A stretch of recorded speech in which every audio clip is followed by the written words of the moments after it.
हरि ओम नमः परम हंसाश्वादितचरण चिन्कमलमकरन्दाय भक्तजनमानसनिवासाय श्रीरामचन्द्राय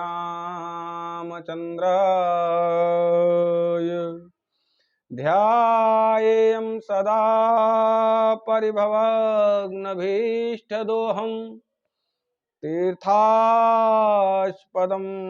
शिवविरञ्चनुतं शरण्यं भृत्यार्तिहं प्रणतपालभावाब्धिपोतं वन्दे महापुरुषते चरणारविन्दं तक्त्वा सुदुस्तजसुरेशिप्राजलक्ष्मीम् धर्मिष्ठ आर्यवचसा यदगादरण्यं मायामृगं दयिते सितं वन्धवत वन्दे महापुरुषते चरणारविन्दम् वंशी विभूषितकरान्नवनीरदाभा पीताम्बरदरुणबिम्बफलाधरोष्ठ पूर्णेन्दुसुन्दरमुखादरविन्द्रनेत्रः कृष्णात् परं किमपि त्वमहं न जाने नारायणं नमस्कृत्यं नरं चैव नरोत्तमं देवीं सरस्वतीं व्यासं ततो जयमुदीरयेत अज्ञानतिमिरान्धस्य ज्ञानाञ्जनशलाकया चक्षुर्मिलितं येन तस्मै श्रीगुरुवे नमः। श्रीसीतानाथसमारम्भां श्रीरामानन्दार्यमध्यमाम् अस्मदाचार्यपर्यन्तां वन्दे श्रीगुरुपरम्पराम् गौरांगं रसमयं नित्यं रसाचार्यं रसोत्सुकं श्रीरामहर्षणदेवाख्यं सद्गुरुं प्रणमाम्यहम्। जय जय श्री राधारमण जय जय नवल किशोर जय गोपी चितचोर प्रभु जय जय माखन चोर। बोलिए राधा माधव सरकार की जय। आज प्रतापगढ़ जनपद के अंतर्गत गाल्हनपुर ग्राम की पावन धरा पर हमें सत्संग का अवसर मिला और हम लोग आज भगवान के नाम रूपी सत्संग में उपस्थित हुए हैं। और कथा क्या होती है, कथा कैसे होती है और कथा का महात्म्य क्या है और कथा की महिमा क्या है, इसको श्रवण करने के लिए हम लोग यहाँ उपस्थित हुए हैं। और श्री मद्भागवत के महात्म्य पर आज चर्चा होगी और हम लोग भगवान की पावन कथा भागवत के महात्म्य के अनुसार श्रवण करेंगे। भागवत की कथा में प्रवेश करने से पहले हम लोग आइए भगवान के नाम रूपी नौका में सवार होकर मस्ती से कथा रूपी सरोवर में विहार करेंगे। तो आइए हम लोग भगवान की नाम रूपी नौका पर आरूढ़ हो जाएं। श्री कृष्ण गोविंद हरे मुरारी हे नाथ नारायण वासुदेवा। श्री कृष्ण गोविंद हरे मुरारी हे नाथ नारायण वासुदेवा, हे नाथ नारायण वासुदेवा, हे नाथ नारायण वासुदेवा। बोल हरि बोल हरि बोल हरि बोल, केशव माधव गोविंद बोल।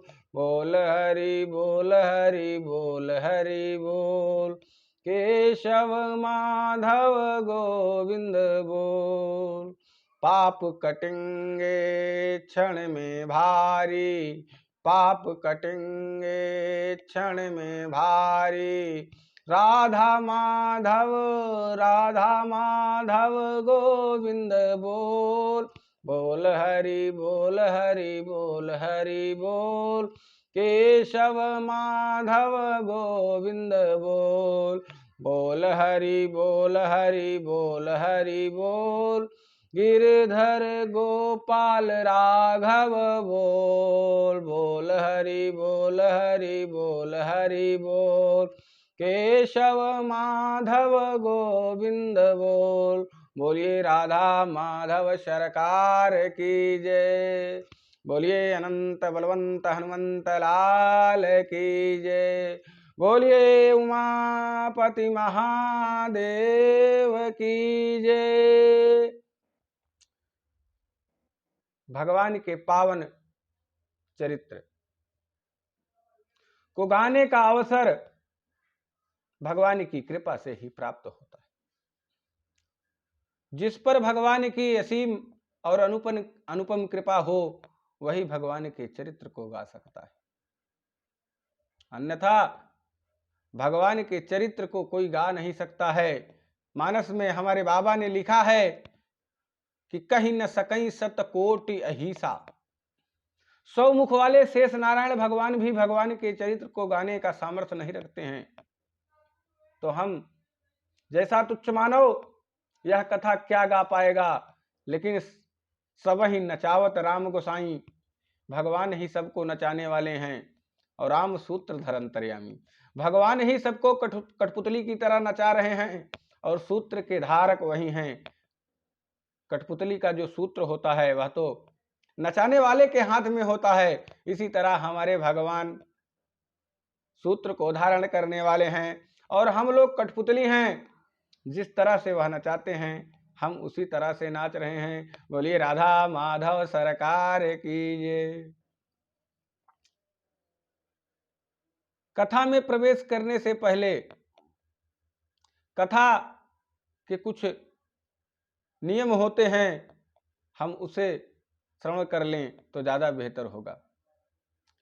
कथा को श्रोता की तरह सुनना चाहिए। वक्ता कथा कहता है, कथा तो सब वक्ता कहते हैं, लेकिन कैसे? अपने अपने मति के अनुसार।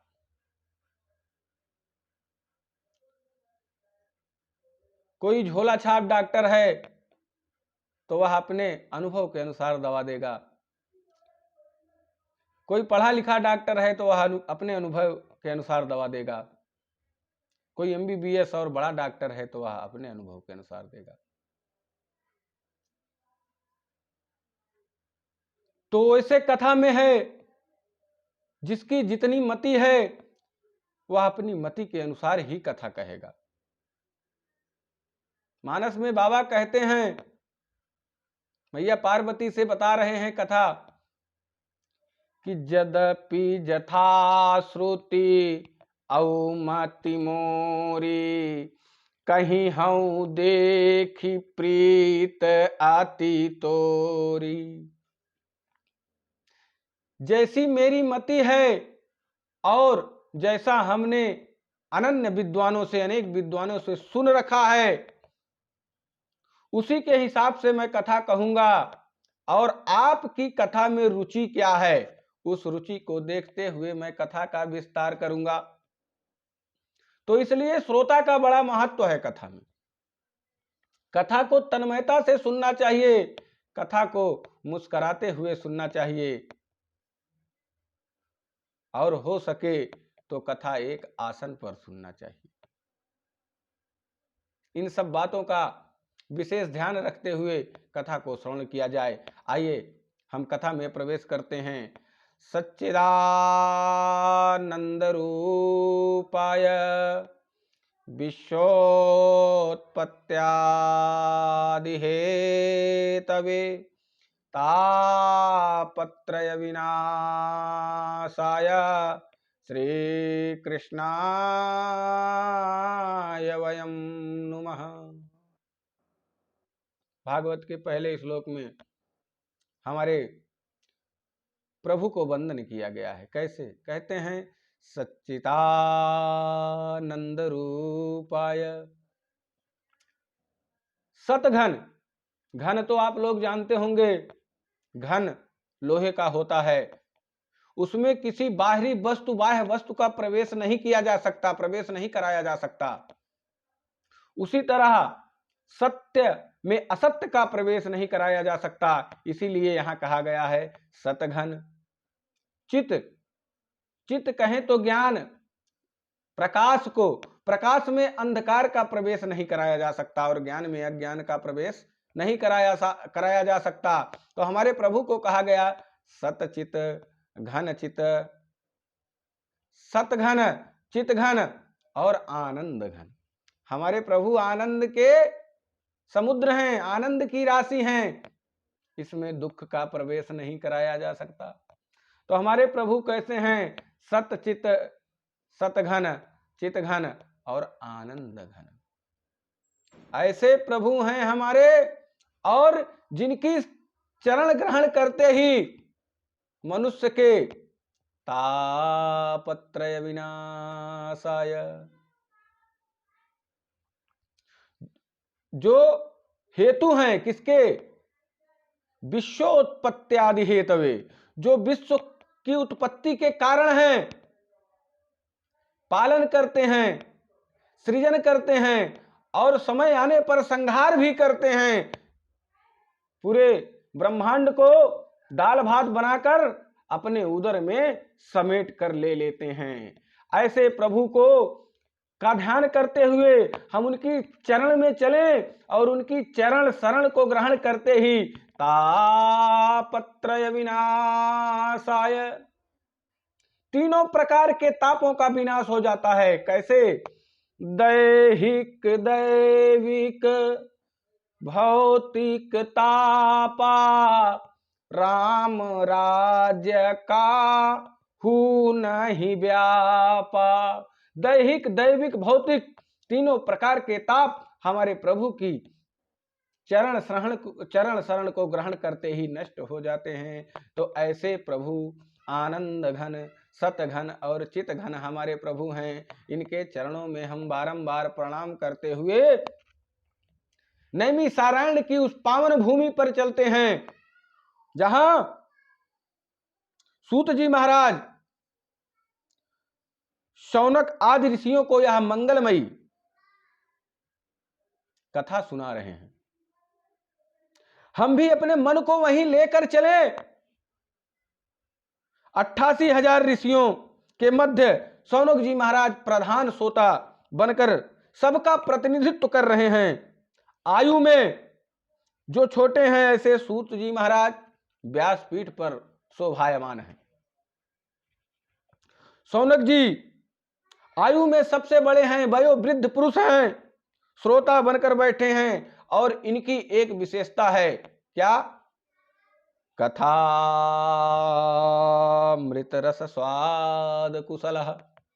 ये कथा रूपी अमृत का स्वाद लेने में परम कुशल, परम रसिक है। भगवान का कथा अमृत पान करने में यह अग्र पंक्ति में बैठते हैं और रसिक हैं, भावुक हैं, कथा के प्रेमी हैं।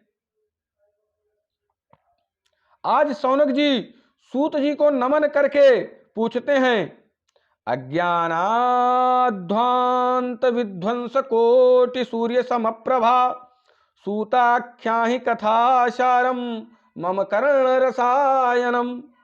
हे सूत जी महाराज, हम लोगों के हृदय में अज्ञान का घोर अंधकार व्याप्त हो सका है। यह त्रिभुवन के अंधकार को दूर करने में जो हम लोग इस धराधाम पे हैं, इस त्रिभुवन का अंधकार दूर करने का सामर्थ्य तो सूर्य भगवान में है। वह प्रातः काल ही उपस्थित होकर धराधाम का अंधकार हर लेते हैं। लेकिन जो हमारे हृदय में अंधकार पैर फैला चुका है, अपना पांव पसार लिया है, उस अंधकार को ध्वस्त करने के लिए आपके पास करोड़ों सूर्य के समान ज्ञान का वह प्रकाश है जिसकी एक ही किरण हमारे हृदय पटल पर पड़ जाए तो हमारे हृदय पटल से सारा अज्ञान गायब हो जाएगा। बोलिए राधा माधव सरकार की जय। हम यह जानना चाहते हैं कि भक्ति, ज्ञान और वैराग्य को बढ़ाने के लिए वैष्णव लोग क्या करते हैं। ऐसा कौन सा कार्य है जो किया जाए तो माया मोह का निवारण हो सके, क्योंकि ये माया मोह ही महिषासुर है। हमारे मानस में हमारे बाबा गोस्वामी तुलसीदास जी कहते हैं, महामोह महिषेष विशाला, महामोह महिषेष विशाला, राम कथा कालिका कराला। महामोह रूपी महिषासुर जो हमारे अंग प्रत्यंग में निवास कर रहे हैं, प्रवेश कर चुके हैं, ऐसे महामोह रूपी महिषासुर का मर्दन करने के लिए हमारे भगवान की कथा साक्षात काली और दुर्गा के समान है। तो इसके निवारण के लिए देखिए महाराज, अब घोर कलिकाल आ रहा है जिसमें लोगों की आसुरी प्रवृत्ति हो गई है। हर प्राणी क्लेश से आक्रांत है। ऐसे प्राणियों का कैसे कल्याण हो जो पतित को भी पवित्र कर दे और भगवत प्राप्ति का सरलतम साधन हो। वह कृपा करके आज हमें बतलाएं, क्योंकि आपके ऊपर गुरुदेव भगवान की कृपा है। संसार में किसी को चिंतामणि मिल जाए तो जिस वस्तु का वह चिंतन करे तो चिंतामणि के प्रभाव से उसके सामने वह वस्तु प्रस्तुत हो जाती है। और किसी को स्वर्ग का कल्प वृक्ष मिल जाए तो उसके नीचे बैठकर वह जो कामना करता है तो उसके सामने वह प्रस्तुत हो जाती है। वह स्वर्ग की भी संपत्ति मांगे कल्प वृक्ष से तो कल्प वृक्ष का यह प्रभाव है कि उसके सामने स्वर्ग की संपत्ति प्रकट हो जाती है। बोलिए राधा माधव सरकार की जय। लेकिन कोई चिंतामणि और कल्प वृक्ष में भी यह सामर्थ्य नहीं है कि वह परमात्मा को प्रकट करके दिखा दे, ब्रह्म साक्षात्कार करा दे। यह सामर्थ्य तो केवल गुरुदेव भगवान की कृपा में ही है और भगवान की कृपामयी छाया में है और वह सदा आपको प्राप्त है। इसलिए हे सूत जी महाराज, आपके लिए कुछ भी दुर्लभ नहीं है। जो बड़े बड़े योगियों को दुर्लभ है और उन्हें प्राप्त नहीं है, वह आपको प्राप्त है। इसलिए हे सूत जी महाराज, आपके लिए कुछ भी दुर्लभ नहीं है। जो जो बड़े बड़े योगियों को दुर्लभ वैकुंठ है, वह भी गुरु कृपा से अति सुलभ आपको प्राप्त है और आप हमको प्राप्त करवाइए।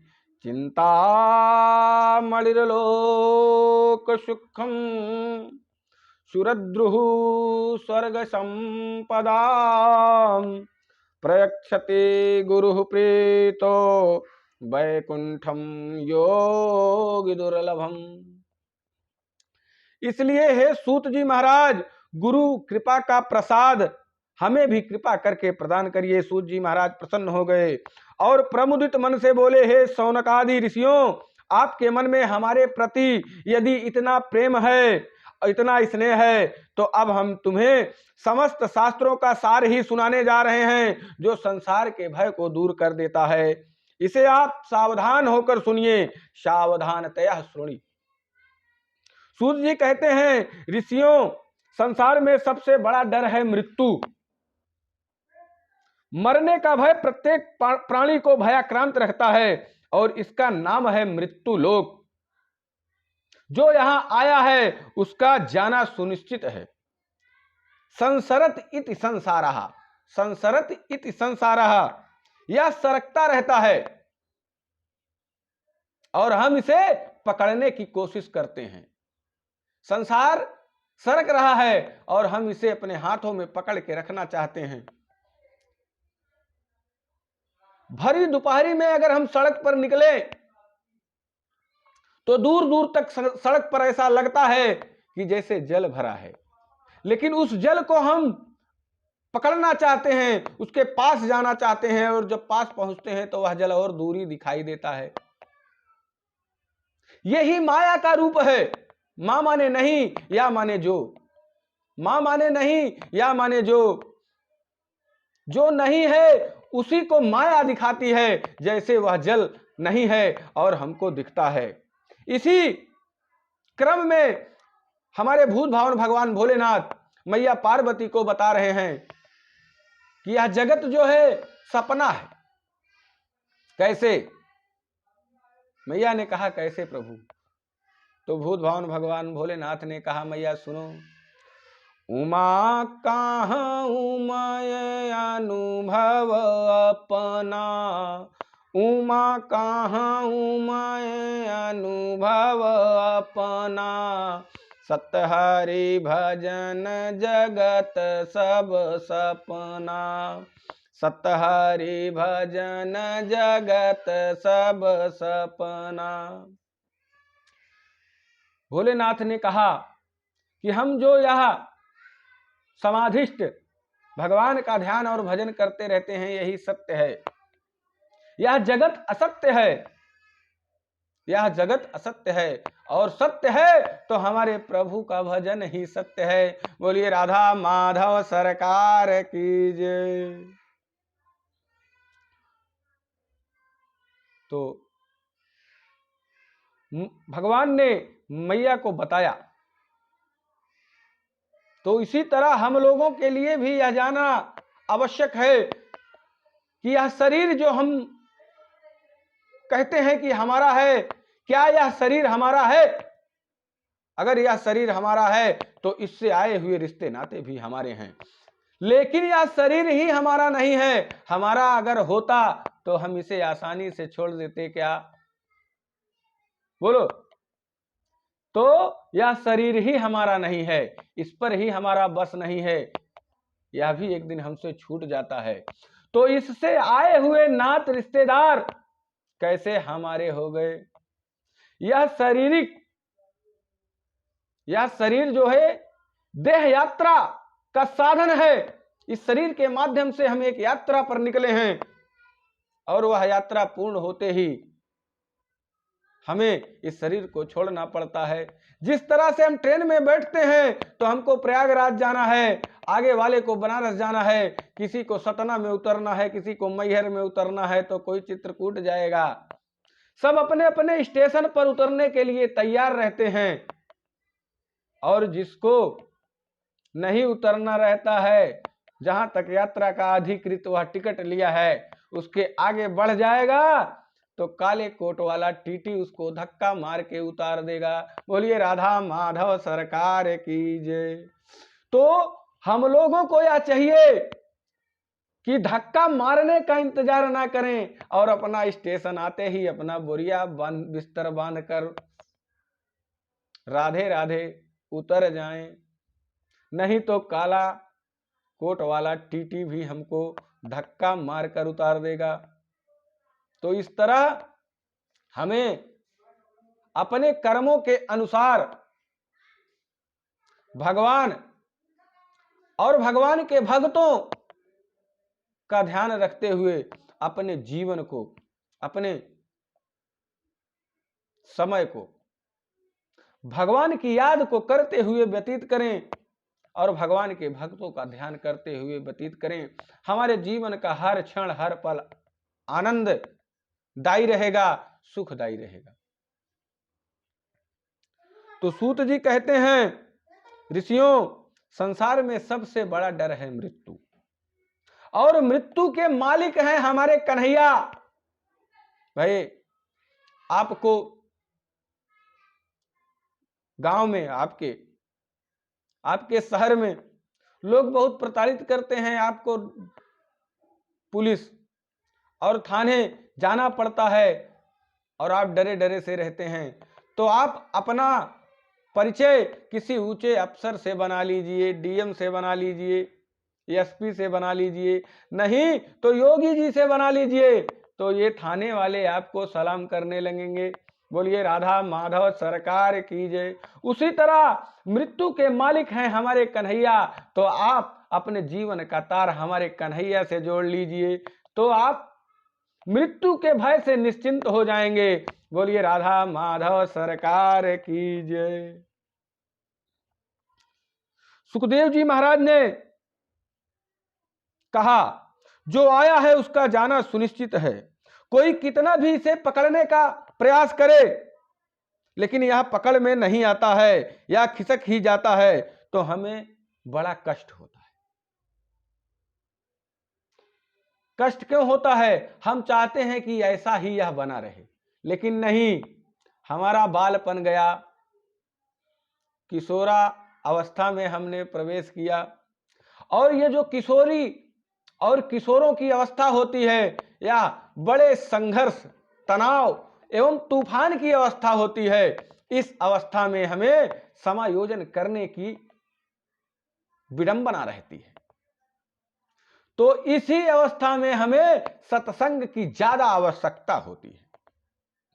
इस समय में हमारे किशोरों का, हमारी किशोरियों का, हमारे बच्चों का अंग प्रत्यंग, हर एक अंगों का विकास होता है और समायोजन की भावना का अभाव होता है। उस समय उनको परम ज्ञान की आवश्यकता होती है। इसलिए विद्यार्थी जीवन में सत्संग बहुत ही जरूरी है, क्योंकि हमारे मानस में हमारे बाबा गोस्वामी तुलसीदास जी ने लिखा है, बिनु सत्संग विवेक न होई, राम कृपा बिनु सुलभ न सोई, आवत एहि सर अति कठिनाई, राम कृपा बिनु आई न जाई। तो सत्संग से ही हमें विवेक की प्राप्ति होगी, और जब तक भगवान की कृपा नहीं होगी तब तक हमें सत्संग की भी प्राप्ति नहीं होगी, और सत्संग से ही हमें विवेक की प्राप्ति होगी। और सत्संग में आने के लिए हमें अनेक प्रकार की कठिनाइयां आती हैं, कठिनाइयों का सामना करना पड़ता है, लेकिन जिस पर भगवान की कृपा हो जाती है वह सहजता से सारी कठिनाइयों को पार करते हुए सत्संग में प्रस्तुत हो जाता है। बोलिए राधा माधव सरकार की जय। तो इस संसार रूपी भय को समाप्त करने के लिए महाभागवत श्री सुखदेव जी महाराज ने इस कलिकाल में श्रीमद् भागवत संहिता को प्रकट कर दिया। बोलिए श्रीमद् भागवत महापुराण की जय। तोता बड़ा मीठा बोलता है, किंतु बोलता वही है जो उससे उसके मालिक के द्वारा सिखाया जाता है। तो श्री सुखदेव जी महाराज भी जगत में कल्याणकारी भगवत रूपी फल को प्रदान तो किया, पर यह मनमुखी फल नहीं है। उन्हें भी यह आचार्य परंपरा से प्राप्त हुआ है। जब महाराज आचार्य परंपरा से उन्हें प्राप्त हुआ, कैसे? पहले भगवान नारायण ने चतुश्लोकी भागवत के रूप में यह ब्रह्मा जी को प्रदान किया, फिर ब्रह्मा जी ने इसे नारद जी को प्रदान किया, और नारद जी एक दिन घूम रहे थे, पहुंच गए पराशर जी महाराज के पास। पराशर जी महाराज बहुत चिंतित थे। उन्होंने 17 पुराण लिख डाले, वेद लिख डाले, वेदांग लिख डाले, महाभारत की रचना की, अनेक शास्त्रों को लिख दिए, पर उन्हें उनके मन को उन्हें शांति नहीं प्राप्त हुई। तब नारद जी से उन्होंने कहा, तब नारद जी ने कहा कि आप अनेक अनेक प्रकार के ग्रंथों पुराणों की रचना कर दिए, आपके मन को नहीं शांति हुई। लीजिए, मैं आपको यह भागवत, चतुश्लोकी भागवत प्रदान करता हूं, आप इसका विस्तार करिए, आपके मन को निश्चित ही शांति मिलेगी। तो नारद जी ने वह चतुश्लोकी भागवत पराशर जी को प्रदान की, और तब पराशर जी ने उस 4 श्लोक की भागवत को 18,000 श्लोकों में वर्णित करके श्रीमद् भागवत ग्रंथ की रचना की। और आज वही श्रीमद् भागवत कलयुग के कलुषित प्राणियों का कल्याण कर रहा है। बोलिए भागवत महापुराण की जय। जब महाराज परीक्षित के सामने मृत्यु का भय उपस्थित हुआ और उनका 7 दिन में मरना निश्चित हो गया, तो वे अपने कल्याण का मार्ग खोजने लगे। उसी समय महामुनि सुखदेव जी महाराज ने श्रीमद् भागवत संहिता के द्वारा परीक्षित को भयमुक्त कर दिया। जैसे ही गंगा के तट पर सुखदेव जी महाराज भागवत संहिता का प्रवचन करने के लिए विराजमान हुए, तब देवताओं को स्वर्ग में पता चला, तो वह मृत्युलोक में अमृत का कलश लेकर चल पड़े। सुधा कुंभम गृहीत्वैव देवास्तत्र समागमन।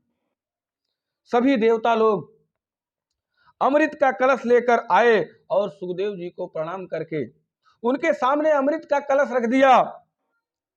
देवता बोले, महाराज हमने सुना है कि परीक्षित के सामने मृत्यु का भय उत्पन्न हुआ है, इसलिए आप उन्हें श्रीमद् भागवत कथा सुनाने जा रहे हैं। तो महाराज जी बोले, हाँ सुनाने तो जा रहे हैं।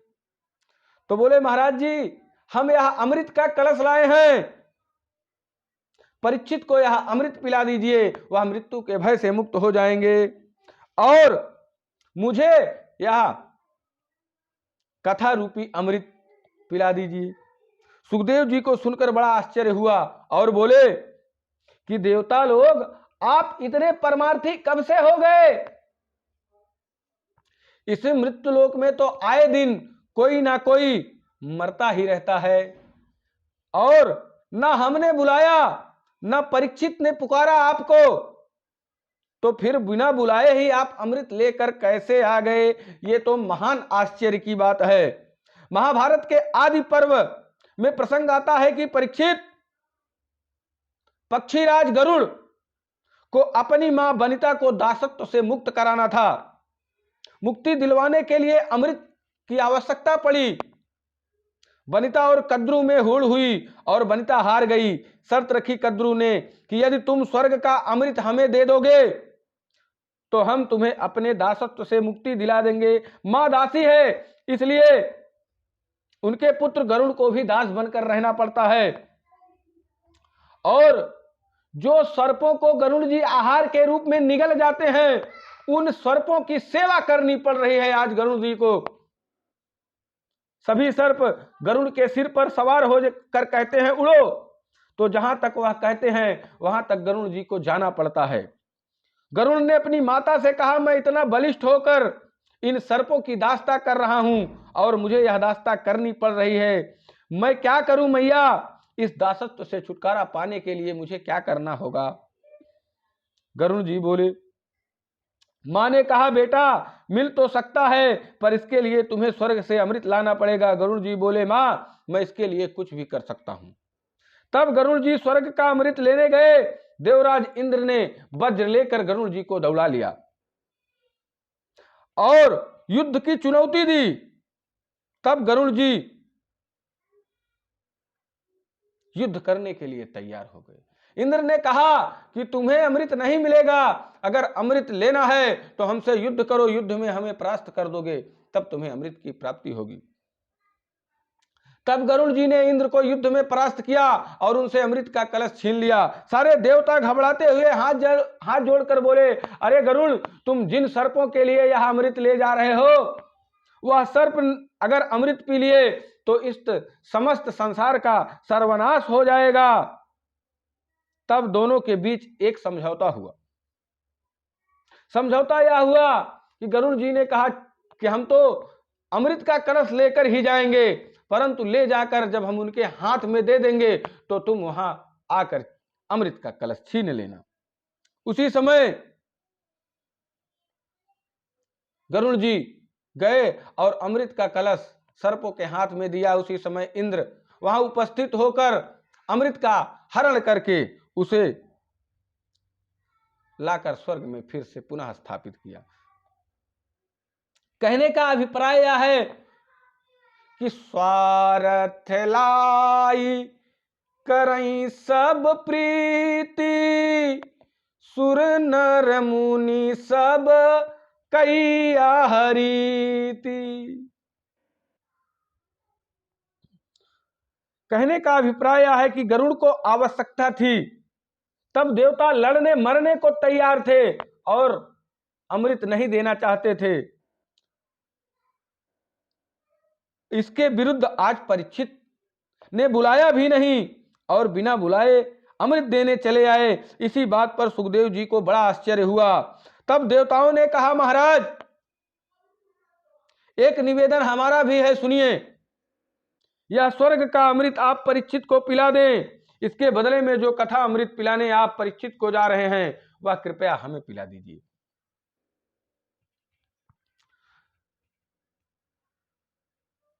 तब सुखदेव जी बोले, अरे आप लोग इतने परमार्थी तो नहीं हैं, आप लोग तो परम स्वार्थी हैं। महर्षि दधीच बाबा को आप दंडोत करने गए तो बदले में उनसे उनकी हड्डियां मांग लाए। तुम लोग तो बड़े स्वार्थी हो, अपना कार्य करने में बड़े ही निपुण हो। बोलिए राधा माधव सरकार की जय।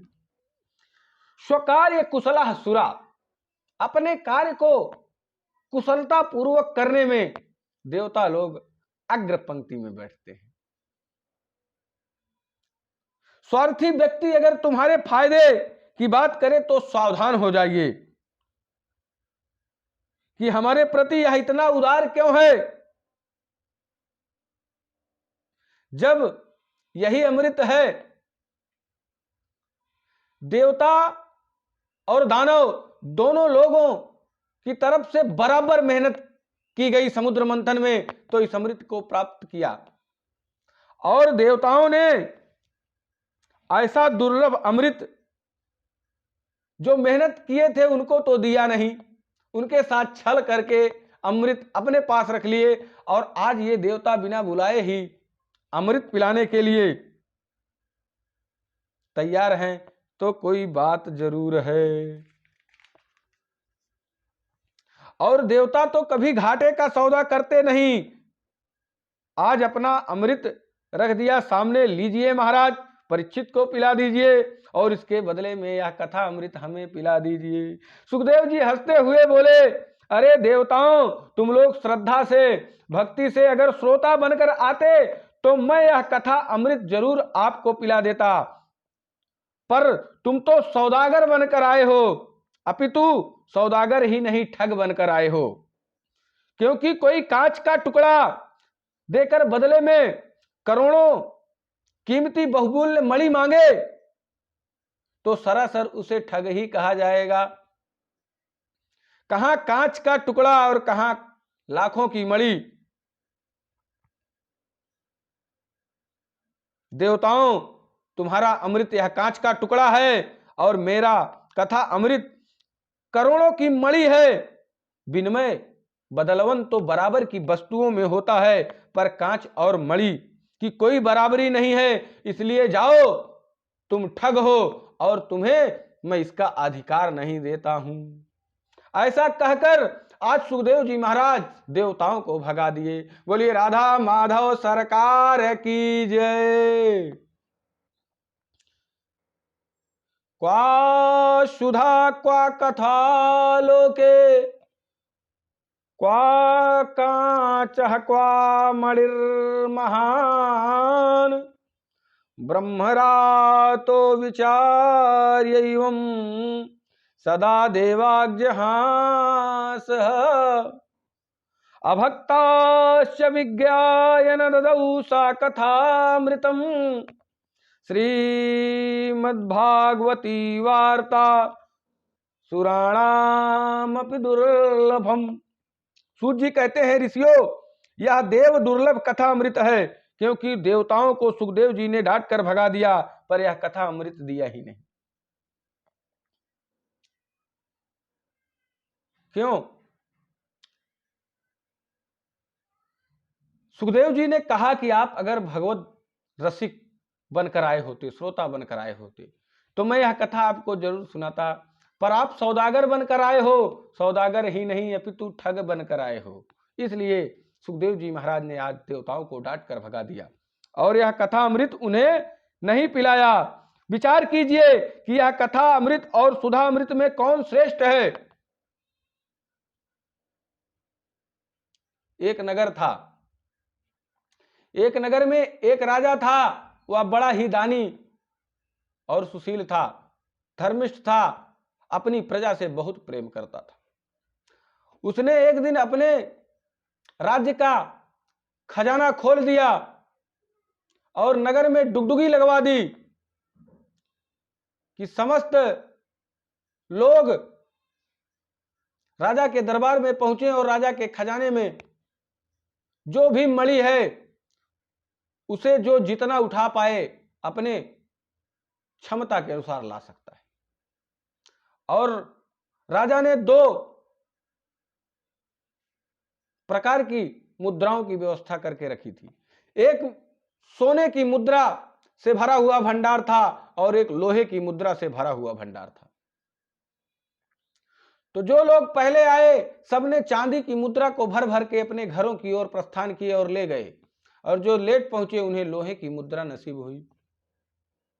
सब ले गए, चांदी वाले बहुत प्रसन्न हैं, लोहे वाले कम प्रसन्न थे। तो राजा ने दूसरे दिन नगर में फिर डुगडुगी लगवाई और बोले कि जिसने लोहे की मुद्रा राजा के दरबार से लाया है वह सब लोहे की मुद्रा समेत राजा के दरबार में उपस्थित हों।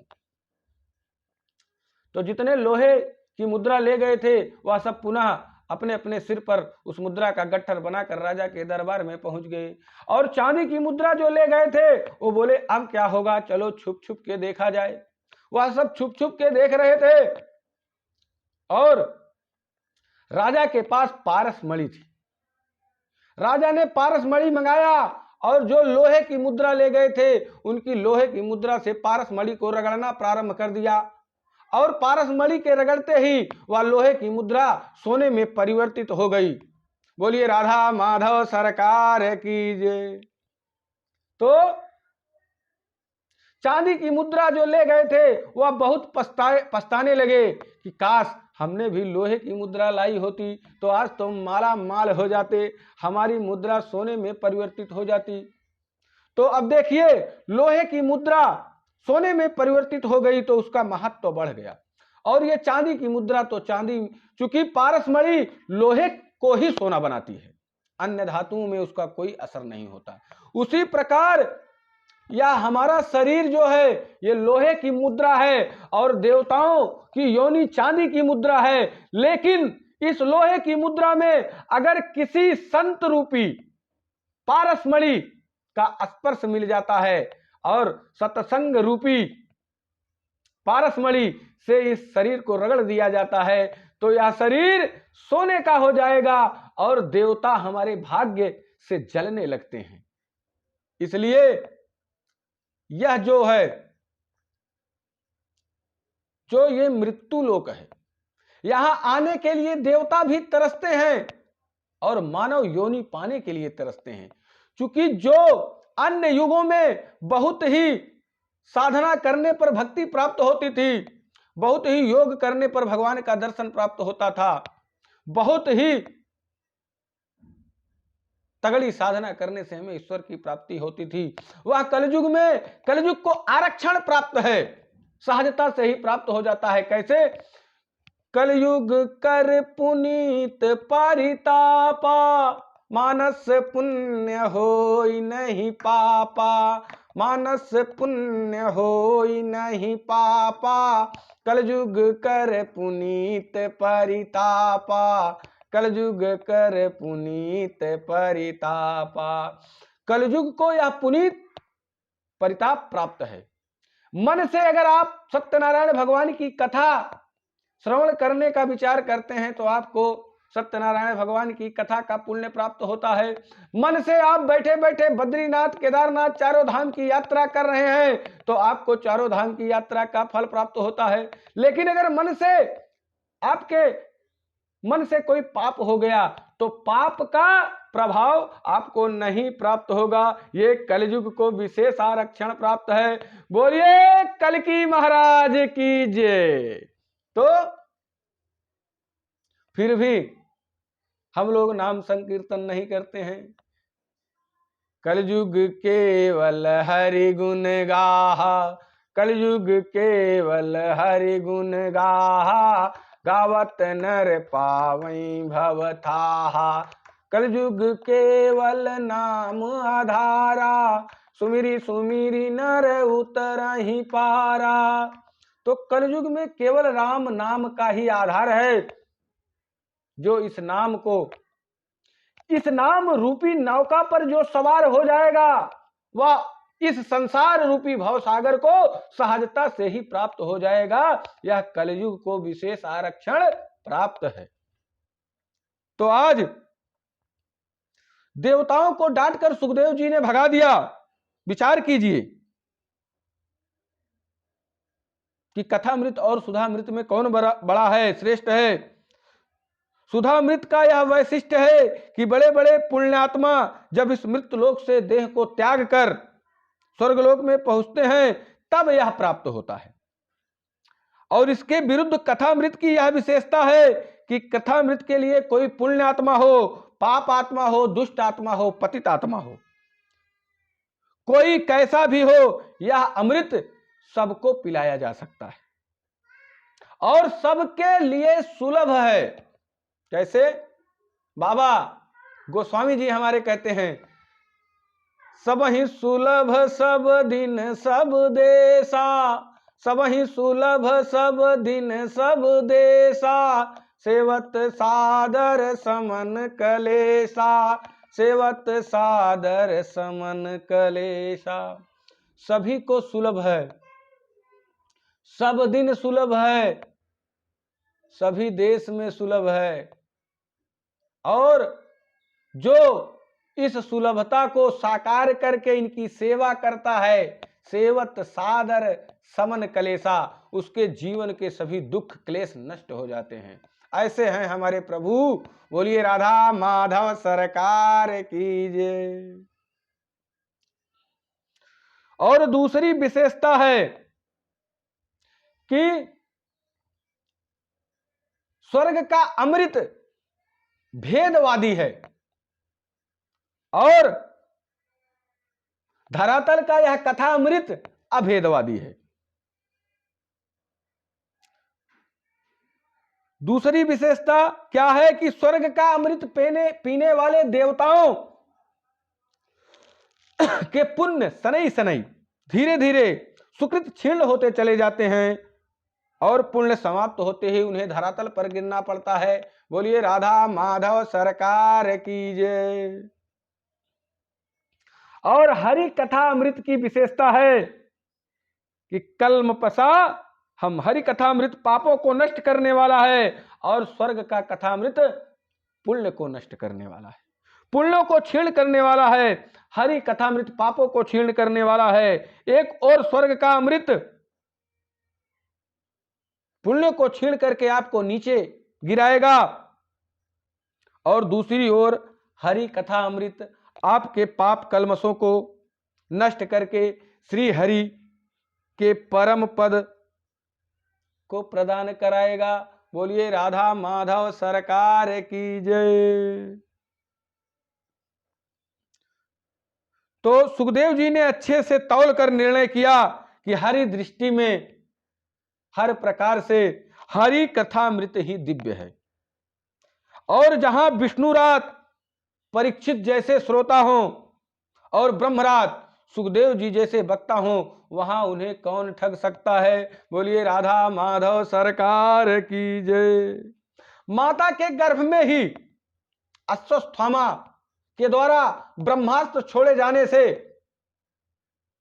परीक्षित की मां उत्तरा देवी हमारे गोविंद के पद पद्मों में गिरकर विनती करने लगी, हे प्रभु आप मेरी नहीं मेरे गर्भ की रक्षा कीजिए। एक बार अगर उत्तरा देवी अपने रक्षा की बात करती तो शायद उनका गर्भ नष्ट हो सकता था, लेकिन उत्तरा ने अपने जीवन अपने प्राणों की रक्षा की बात ना करके अपने गर्भ की रक्षा की बात कही। इसलिए आज परीक्षित तुम यहां हो, और यही परीक्षित हैं जिन्हें मां के गर्भ में ही भगवान के दर्शन प्राप्त हो गए। जिस गर्भ में यह पल रहे थे उसी में गोविंद जी ने जाकर इनकी रक्षा की। इसलिए गोविंद इनके सगे भ्राता भी हैं। परीक्षित के सहोदर भ्राता हैं हमारे गोविंद। एक ही कोख में दोनों लोग एक साथ रहे हैं। तो बोलिए भ्राता हैं कि नहीं है। बोलिए राधा माधव सरकार की जय। तो ऐसे श्रोता और वक्ता को भला कौन ठग सकता है। किसमें इतनी सामर्थ्य है जो सुखदेव जी और परीक्षित जी को ठग सके। और हमारे परीक्षित तो गर्भ में ही प्रभु के दर्शन किए, लेकिन सुखदेव जी महाराज भी 12 साल तक अपने मां के गर्भ से बाहर नहीं आए। और इनके पिताजी ने अनुनय विनय किया तो बोले, हे प्रभु मैं तो बाहर नहीं आऊंगा। बताइए भला कोई गर्भ में रहता है, मल मूत्र में अनेकों प्रकार के कीड़े रहते हैं जो काटते रहते हैं, बड़ी यातना गर्भ में मिलती है। लेकिन हमारे सुखदेव जी मैया के गर्भ को ही अपना मंदिर बना के भगवान का भजन कर रहे हैं। बोलिए राधा माधव सरकार की जय।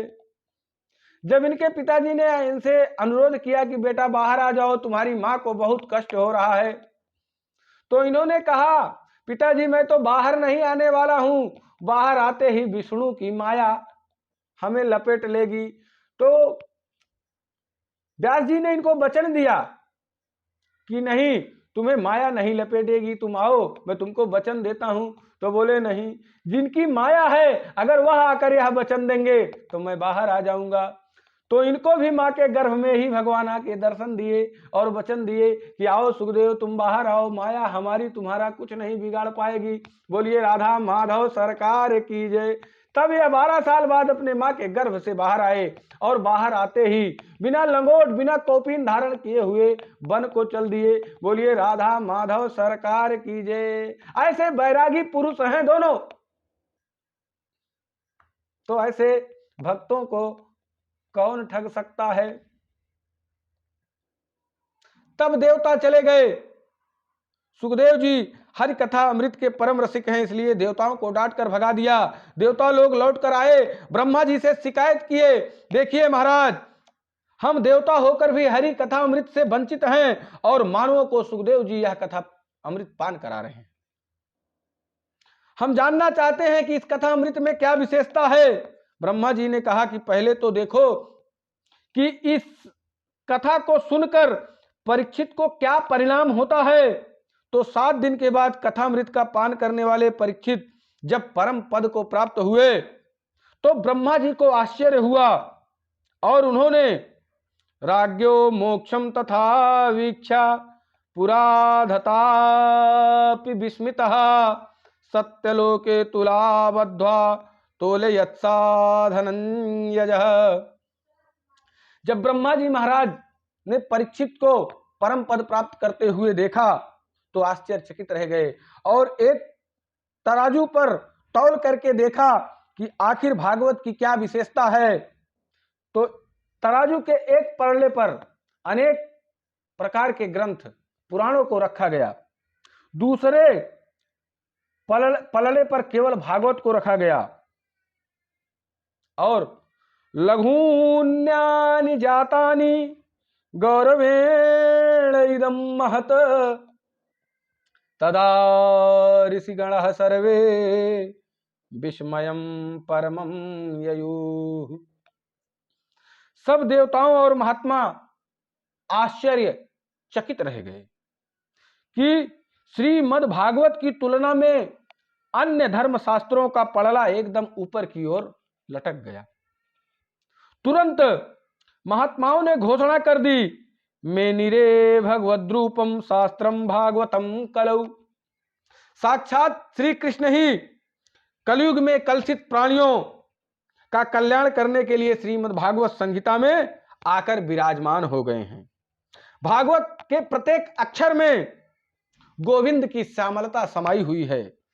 यह साक्षात भगवान कृष्ण का वांग्मय विग्रह है। ऋषियों ने सूत जी से प्रश्न किया, महाराज यह 7 दिन में सुनने की परंपरा कैसे प्रारंभ हो गई? तब सूत जी ने कहा, सुनिए। एकदा ही विशालायां चत्वारा ऋषियो मलाः सत्संगार्थं समायाता दद्देशुस्तत्र नारदम्। एक समय की बात है,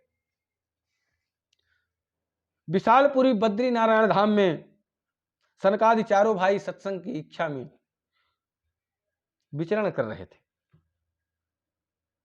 क्योंकि ध्यान भजन पूजन आज तो सब एकांत में ही होता है, पर सत्संग का एकांत में थोड़े ही आनंद आता है। सत्संग तो एकांत में हो ही नहीं सकता। सत्संग में तो श्रोता वक्ता का होना आवश्यक है। श्रोता वक्ता ज्ञान निधि कथा राम कई गूढ़। तो बिना श्रोता के वक्ता करेगा क्या? और वक्ता बहुत हैं, श्रोता नहीं है तो क्या होगा? और श्रोता बहुत हैं तो वक्ता नहीं है तो क्या होगा? इसलिए श्रोता और वक्ता दोनों हों तो वहीं भगवान की चर्चा प्रारंभ हो सकती है। बोलिए राधा माधव सरकार की जय।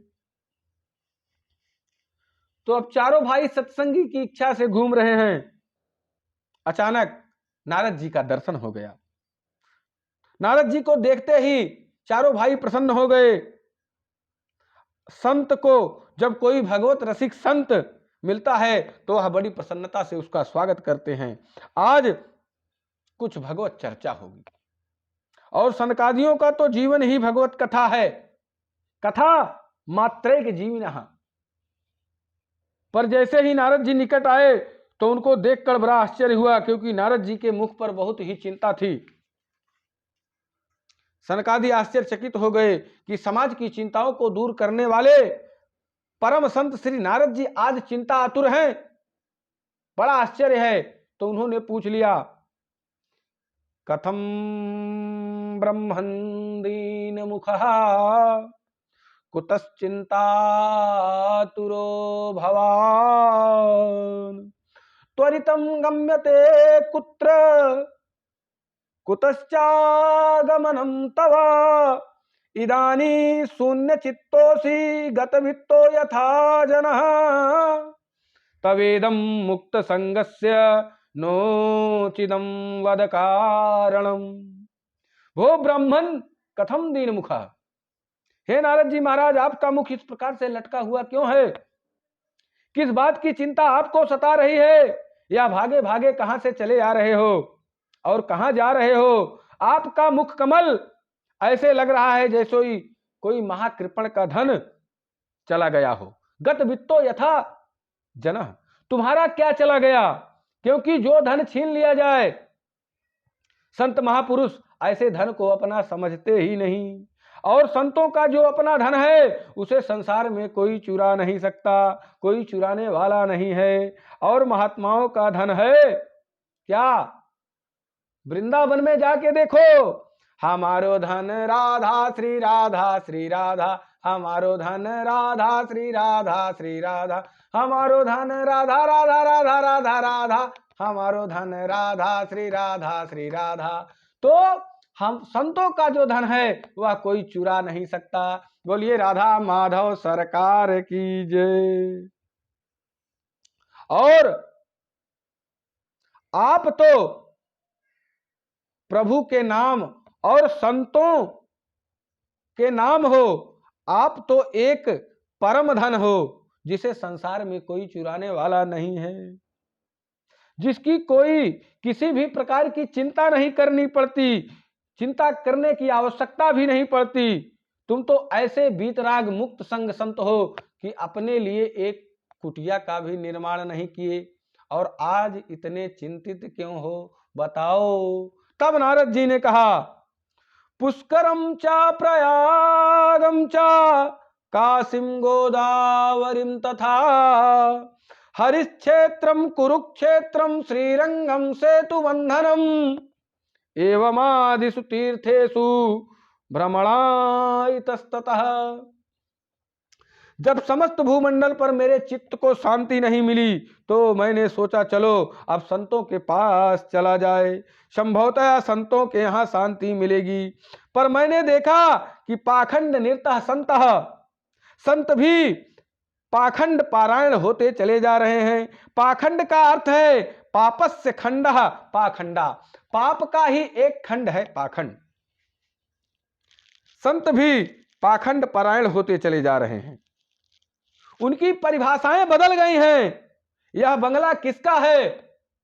तो बोले त्यागी जी महाराज का है। अरे जब त्यागी जी महाराज हैं तो उन्हें बंगला की क्या आवश्यकता है? यह बच्चे किसके हैं?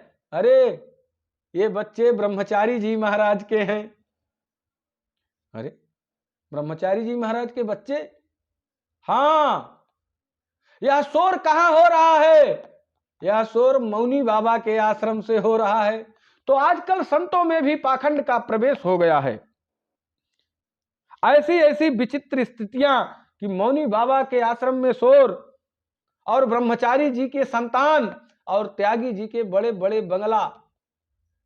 आज संतों में ही बड़े बड़े पाखंडियों का समावेश हो गया है, और संत ही बड़े बड़े मंच पर कहते हैं, नकली और असली की बात को ललकार कर कह रहे हैं।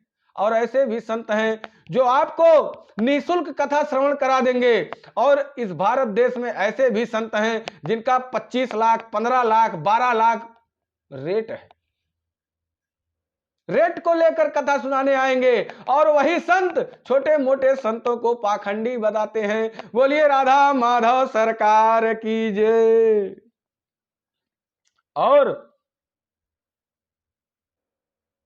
कलयुग है, तपसी धनवंत दरिद्र गृही, कलि कौतुक तात न जात कही। पहले संत महात्मा जितना विरक्त होता था वह उतना ही महान माना जाता था, किंतु आज जितना ही धन वैभव संपन्न है उतना ही श्रेष्ठ माना जा रहा है। आजकल तो संतों की भी परिभाषा बदल गई है। बोलिए राधा माधव सरकार की जय। यह सब देख देख कर मेरे चित्त को भी अशांति, मेरा चित्त भी अशांत हो गया है। मैं आया था शांति के लिए और यहाँ तो क्रांति मच गई, चित्त में खलबली मच गई। मैंने तब विचार किया कि चलो छोड़ो, गृहस्थों को ही देख लेते हैं। पर गृहस्थों के यहाँ तो और भी विडंबना। क्या? तरुणी प्रभुतागे है, शलाको बुद्धिदायक, कन्या विक्रीणो लोभात दंपति नाम च कलमसम। मैंने देखा गृहस्थों के यहाँ माता पिता की सेवा तब तक ही होती है कि जब तक माता पिता ने तिजोरी की चाबी नहीं सौंपी है। और जिस दिन माता पिता ने सर्वाधिकार अपनी बहू को दे दिया, सो ही देवी जी का चलावा होने लगा। तो देवी जी ने कहा कि माता पिता की खटिया खेत में डाल दो, या किसी तीर्थ स्थान में ले जाकर इन्हें डाल दो, या किसी वृद्धा आश्रम में इनको डाल दो। बोलिए राधा माधव सरकार की जय। कदाचित माता पिता घर में जबरदस्ती बैठे भी रहें तो उनसे किसी भी प्रकार की कोई चर्चा, कोई सलाह नहीं ली जाती है। वार्ता कोपि न पृच्छते गेहे। जब कोई घर में बड़ा कार्य किया जा रहा हो तो परामर्श किससे लिया जाए? तो ससुराल से साले साहब को बुलाया जाता है और वह जो कहेंगे वही माना जाएगा। सलाह तो खूब लिया जाए, परंतु यह सब होने के बाद भी पति पत्नी में प्रतिदिन महाभारत हो रहा है। लोभ इस पराकाष्ठा पर पहुंच गया है कि बेटा बेटियों के भी संबंध नहीं किए जा रहे हैं, उनका क्रय विक्रय होने लगा है। संबंध नहीं अपितु सौदे हो रहे हैं। 5 लाख तिलक में दहेज और एक कार मोटरसाइकिल, ये सब आजकल कन्या के विवाह में मांगा जा रहा है। तो यह संबंध नहीं सौदा हो रहा है। और जहां यह सौदा पट जाए वहीं समधि बन जाते हैं। सौदा पटने की देरी है और समधि बनने की देरी नहीं है। तो जब बुद्धि विचार सम नहीं, केवल संपत्ति के आधार पर समधि बनाए जा रहे हैं, इसीलिए संबंधों में आए दिन कलह मची रहती है। भैया यह सब देखकर मेरा चित्त बड़ा अशांत हो गया है। एवं पश्यन् कालेर दोषान पर्यटन महम यमुना तटमापन्नो तत्र लीला हरेरभूत। मृत्यु लोक में यह सब देखकर मेरे चित्त को एकदम अशांति प्राप्ति हुई। तब मैंने सोचा कि अब कहाँ जाएं भाई। तब मुझे तुरंत श्रीधाम वृंदावन की याद आई और स्मरण हो आया कि मेरे प्रभु उस दिव्य प्राकट्य भूमि के यमुना पुलिन पर मेरे चित्त को अवश्य ही विश्राम मिलेगा। ऐसा विचार करके मैं सीधा यमुना तट वृंदावन धाम पहुंचा। वहां पहुंचकर मैंने एक आश्चर्यचकित दृश्य देखा। तत्राश्चर्यमया दृष्टम श्रूयताम तन्मुनीश्वरः एका तु तरुणी तत्र निषाण्णा खिन्नमानसः। मैंने देखा कि एक नवयुवती खिन्नमान दुखित अवस्था में बैठी अपने आंखों से अश्रुपात कर रही थी और उसके सामने 2 बुढ़े अचेतन अवस्था में पड़े हुए थे। तमाम देवियां उसे घेर कर बैठी हुई थी। कोई पानी पिला रही थी, कोई पंखा झल रही थी, कोई समझा रही थी। तो मैंने सोचा यह बेचारी क्यों रो रही है, चलकर मैं इसके कष्ट दूर करने का प्रयास करूं। और संतों का तो हृदय ही मक्खन के समान होता है। संत हृदय नवनीत समाना। जो दूसरे के कष्ट को अपना समझे वही संत हैं। जो दूसरे को कष्ट के देखकर मक्खन की तरह पिघलने लगे वही संत है। संत की यही परिभाषा है, संत हृदय नवनीत समाना। तो अब नारद जी का मन द्रवित हुआ और उसके पास गए। फिर सोचा कि केवल देवियों का ही समुदाय है और कोई पुरुष इस समुदाय में नहीं है। अब मैं उनके बीच जाकर कहूं, देवी जी क्यों रो रही हूं, आपको क्या कष्ट है? उसने भी कोई उल्टा सीधा जवाब दे दिया, ए बाबा चल तू अपना काम कर, देवियों के समुदाय में तू कहां से घुसा चला आ रहा है? माताएं जब आपस में बात करती हैं तो 1 मिनट में ही आंसू बहाने लग जाएं और अगले मिनट ही मुस्कुराने लग जाएं। तो हम बाबा बैरागियों को बिना बुलाए जाना नहीं चाहिए और बिना मतलब के चले गए और कुछ उल्टा सीधा कहा सुनी हो गई। इसलिए मैं पास तक तो गया परंतु प्रश्न करने का साहस नहीं जुटा पाया और लौट पड़ा। जब उस देवी ने मुझे लौटते देखा तो तुरंत आवाज लगाई और कहा, भो भो साधो क्षणम तिष्ठ मचिंतामपि नाशया दर्शनम तव लोकस्य सर्वथा गहरम परम। महाराज जी आप कहां भागे जा रहे हो? 1 मिनट रुकियो तो सही। आप जैसे संतों के तो दर्शन मात्र से ही जीवन के पाप ताप संताप नष्ट हो जाते हैं। मेरे तो ना जाने कितने जन्मों के भाग्य उदय हुए हैं तो आपके दर्शन प्राप्त हुए। आपके तो दर्शन मात्र से जीव का दुख दारिद्र दूर हो जाता है। नारद जी ने कहा, भैया जब उन्होंने इस प्रकार से हमें बुलाया तब हम उस देवी के पास गए और पूछा, क्वासितम, हे देवी आप कौन हो? का विमऊ, ये दोनों बुढ़े जो पड़े हैं ये कौन हैं, तुम्हारे क्या लगते हैं? और का इमह, यह जो देवियां आपको घेर कर खड़ी हैं यह सब कौन हैं? तुम रो क्यों रही हो? वद देवी सविस्तारः, वद देवी सविस्तारम स्वस्य दुःखस्य कारणम, तुम्हारे दुख का कारण क्या है, हमें विस्तार से बताइए। देवी के प्रति सहानुभूति दिखाई, तब उसने अपना पूरा परिचय विस्तार से दिया। अहम भक्तिरिति ख्याता इमौ ते तनयौ मतौ ज्ञान वैराग्य नामानौ काल योगेन जर्जरौ। महाराज मैं भक्ति के नाम से विख्यात हूं, यह दोनों बुढ़े मेरे पुत्र ज्ञान और वैराग्य हैं। समय की विडंबना देखो, मैं तो नवयुवती बनी बैठी हूं और मेरे दोनों बच्चे बुढ़े हो गए, कितनी जर्जर स्थिति में हैं। मेरे दुख का मूल कारण यही है, मेरे दुख का मूल कारण यही है।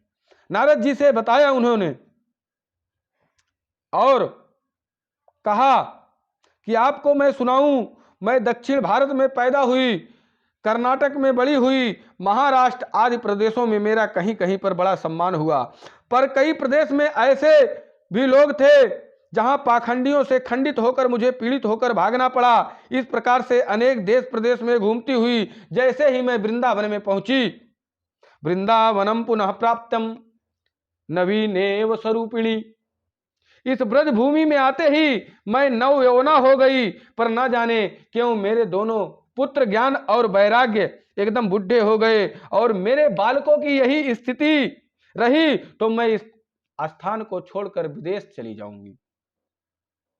इद स्थानम परित्यज्य विदेशो गम्यते मया।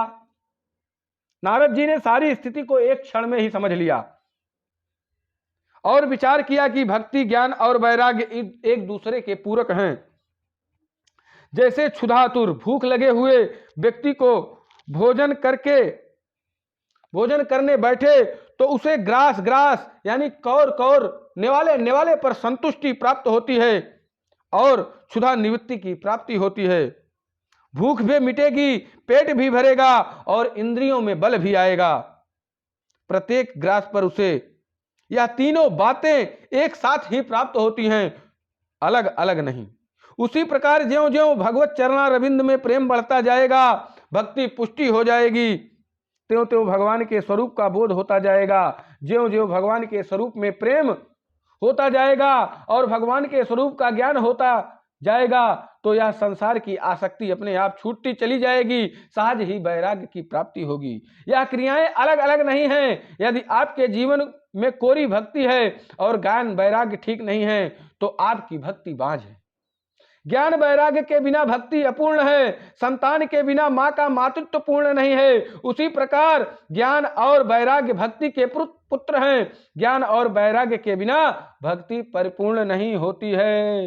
नारद जी ने तुरंत भक्ति माता को वचन दिया, आप वृंदावन छोड़कर ना जाएं, क्योंकि आज हर क्षेत्र के लोग का आकर्षण विदेश की ओर है। संतों को भी जब तक 2-4 देशों का परिभ्रमण ना हो जाए तब तक उन्हें संतत्व तो नहीं प्राप्त होता है। हम भारतवासियों की दृष्टि ही कुछ ऐसी बन गई है, चाहे वह कथावाचक हो चाहे कोई महात्मा हो, जब देश विदेश में प्रामाणिक रूप से उनका प्रचार प्रसार हो जाता है तब भारतीयों की दृष्टि उन पर जाती है। भक्ति मैया ने भी जब यही बात कही तब नारद जी ने कहा कि माता जी ऐसा आप मत कीजिए, सतयुग द्वापर और त्रेता में तो बड़े आनंद से आप रहीं, पर अब घोर कलिकाल आ गया है। इस कलयुग में सब सदाचार लुप्त होता चला जा रहा है। तेन लुप्ता सदाचारो योग मार्गा अस्तापांसचा। बुद्धिमान वही है जो धैर्य पूर्वक अपने नियमों का पालन करता रहे, क्योंकि अभी तक तो फिर भी बहुत कुछ मंगल दिखाई पड़ रहा है। वर्षे वर्षे क्रमक जाता मंगलम नापि दृश्यते। समय ज्यों ज्यों बढ़ता जाएगा जो थोड़े बहुत शुभ कर्म दिखाई पड़ रहे हैं वह भी दिखाई नहीं पड़ेंगे। इस घोर कलिकाल में भी आप श्रीधाम वृंदावन की इस पावन भूमि पर नवयुवती बनकर नाच रही हैं। मैं तो कहता हूं कि धन्य है यह ब्रजभूमि, जहां इस कलिकाल में भी आपका इतना सम्मान है। वृंदावनस्य संयोगात् पूर्णस्तम तरुणी नवा, धन्यम वृंदावनम तेना भक्ति नृत्यति यत्र च।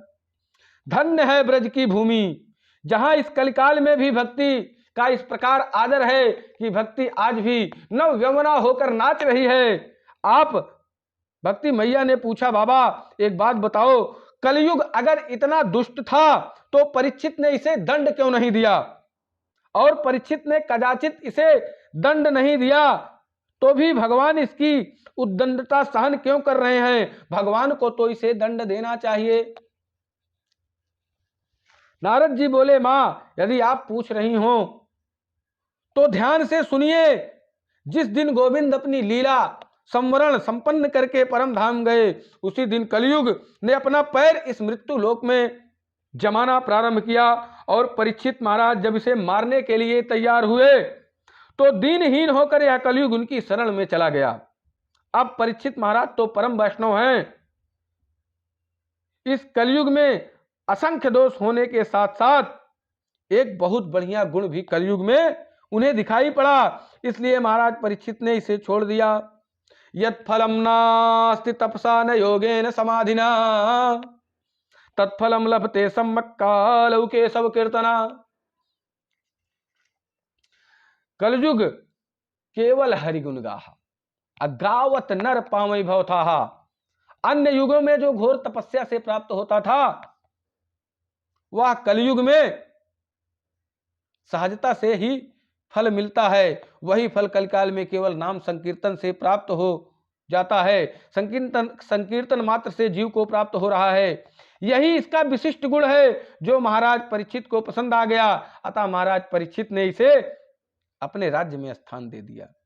जैसे ऊसर भूमि में बढ़िया से बढ़िया बीज भी बेकार सिद्ध होता है, उसी प्रकार इस कलयुग के कलुषित वातावरण में इतने दुर्गुण हैं कि भगवान नाम संकीर्तन का जो एकमात्र गुण था वह भी प्रायः लुप्त होता जा रहा है। कलयुग में भागवत की कथाएं तो बहुत होती हैं, पर भागवत के अर्थ पर किसी का ध्यान नहीं। भागवत से अर्थ धन कैसे प्राप्त हो, उसी पर दोनों पक्षों की दृष्टि है। महाराज भागवत गा रहे हैं तो महाराज की दृष्टि भी भागवत से कितना धन आएगा, इस पर उनका दिमाग है। और जजमान भी यही सोचता है कि भागवत करा रहा हूं, मेरी फैक्ट्री चल जाए, फला जगह मुझे जमीन लेना है, उसकी जल्दी रजिस्ट्री हो जाए। अनेक प्रकार की मनोकामनाओं को जजमान भी ध्यान में रखता है कि हमारी ये मनोकामना पूर्ण हो जाए, हमारी वो मनोकामना पूर्ण हो जाए। और महाराज भी ये सोच रहे हैं कि 9 दिन बाद मुझे कितना धन मिलेगा कि मैं समेट कर अपने आश्रम की ओर बढ़ूंगा। बोलिए राधा माधव सरकार की जय। भागवत तो कल्प वृक्ष है, जो मांगो सो मिलेगा। जो व्यापार बढ़िया चलाना चाहे तो उसका व्यापार भी खूब चलेगा। जो विद्वान वास्तव में भागवत के द्वारा अपना अर्थ सिद्ध करना चाहे तो ठाकुर जी की कृपा से ऐसा कोई ही कथावाचक होगा जो भागवत की कल्प वृक्ष की छाया में बैठकर आज निर्धन हो। परंतु भागवत के तात्पर्यार्थ को कोई समझ ले तो वह परमहंस हो जाता है।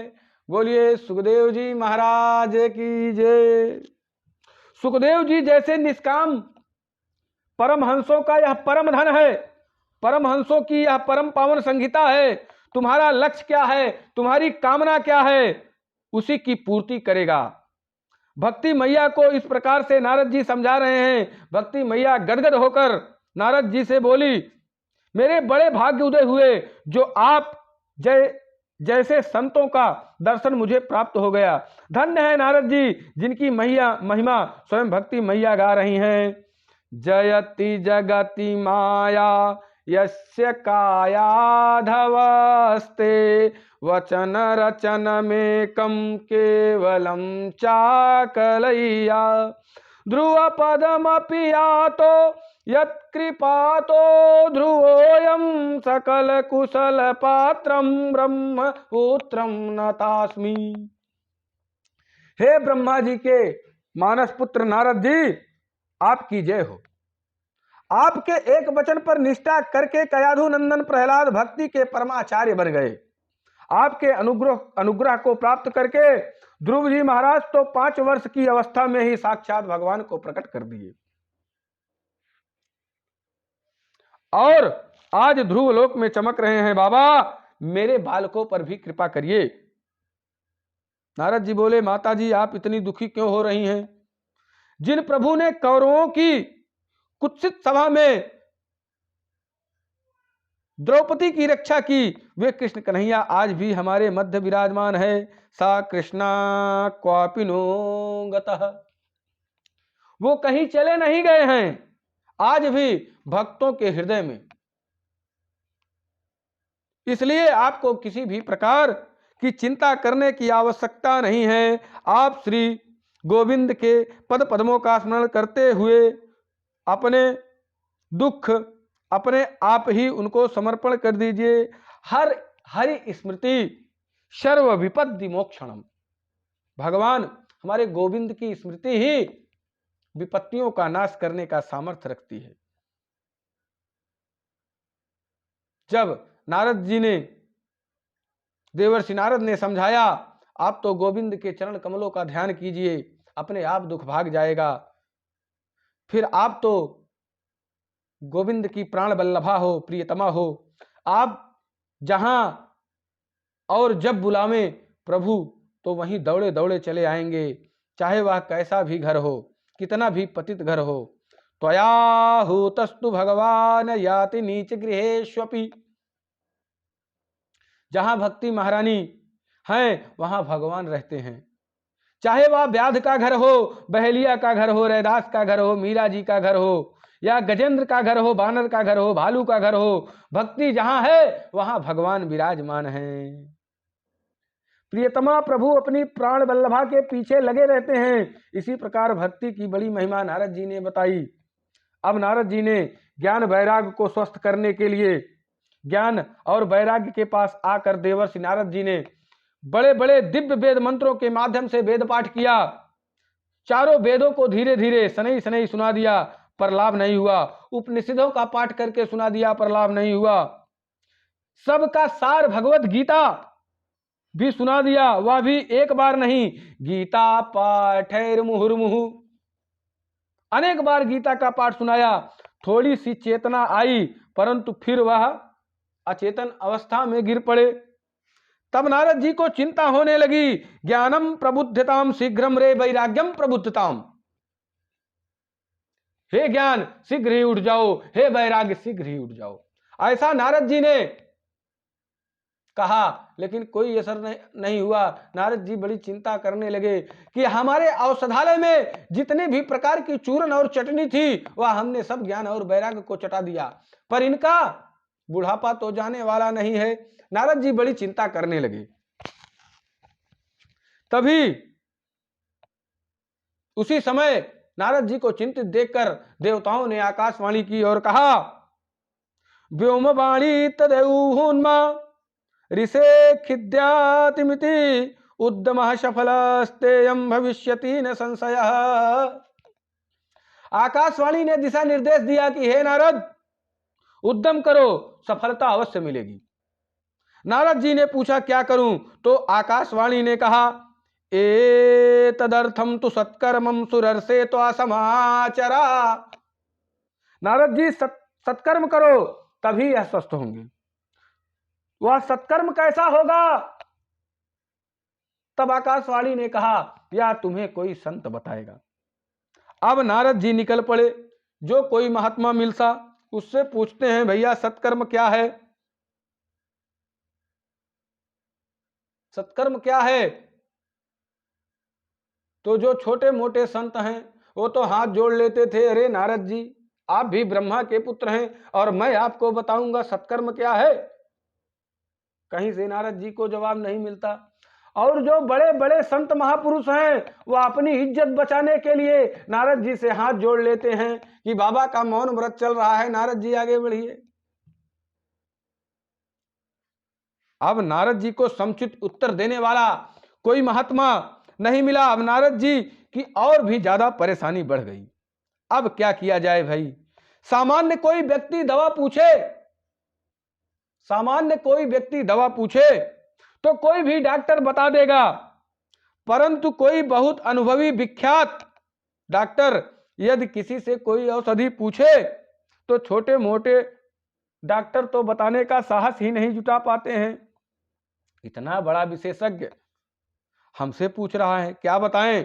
नारद जी कोई अपने में छोटे मोटे संत थोड़ी हैं, महान संत हैं। उनको जवाब देने वाला कोई ऐसे थोड़े ही साहस कर लेगा।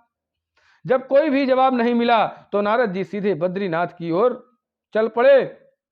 भगवान नर नारायण वहां नित्य निवास करते हैं। ऐसे विशालपुरी बद्रीनाथ में मेरे प्रश्न का समाधान होगा, अवश्य होगा। यही सोचकर नारद जी बद्रीनाथ में विचरण कर रहे थे कि सनकादिक चारों भाइयों से भेंट हो गई। नारद जी ने अपनी पूरी व्यथा कथा सुनाते हुए कहा, महाराज अब आप बताइए, मेरी चिंता का कारण पूछे हो तो मैंने समस्या पूरी आपके सामने रख दी। आप कृपा करके बताइए कि वह सत्कर्म कौन सा है जो आकाशवाणी ने मुझे बताया है।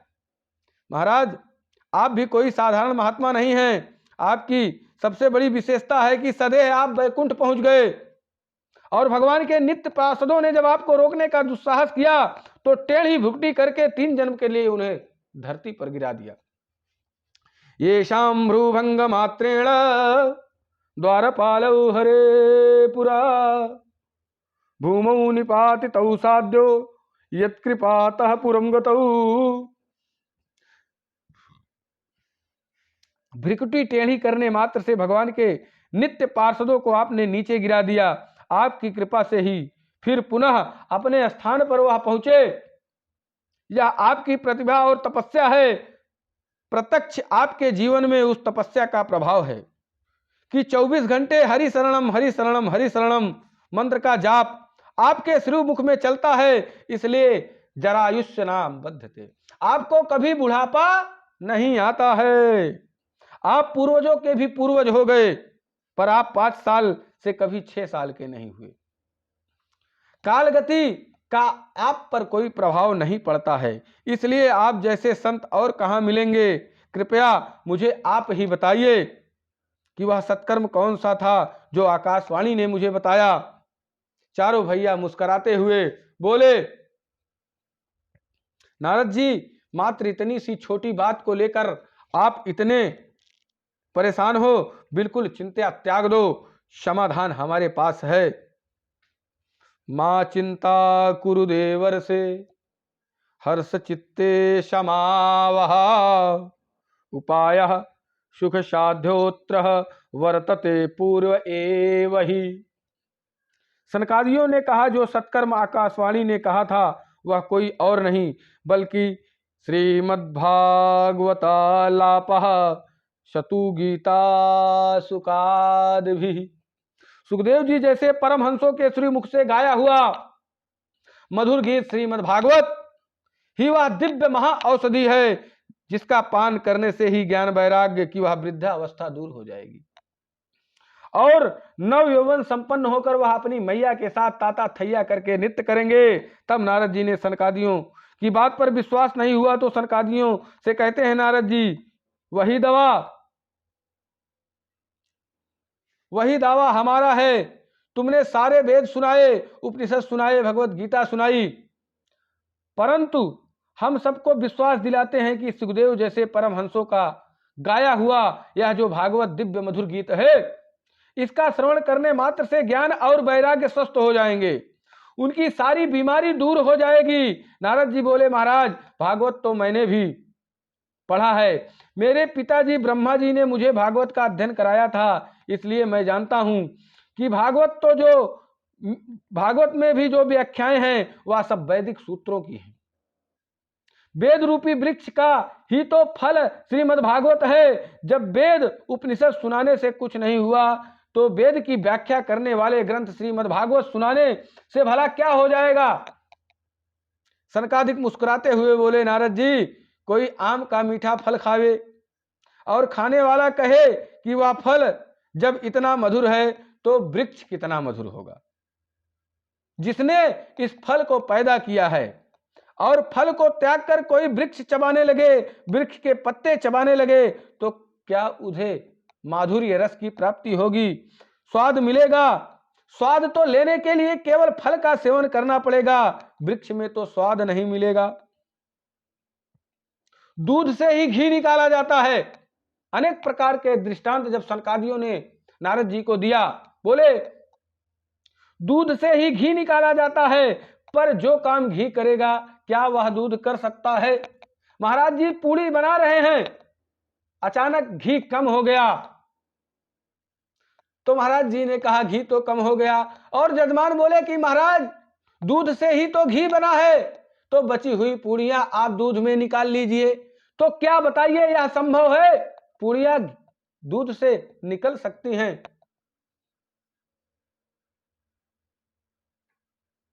तो जो काम घी करेगा क्या वह दूध कर सकता है?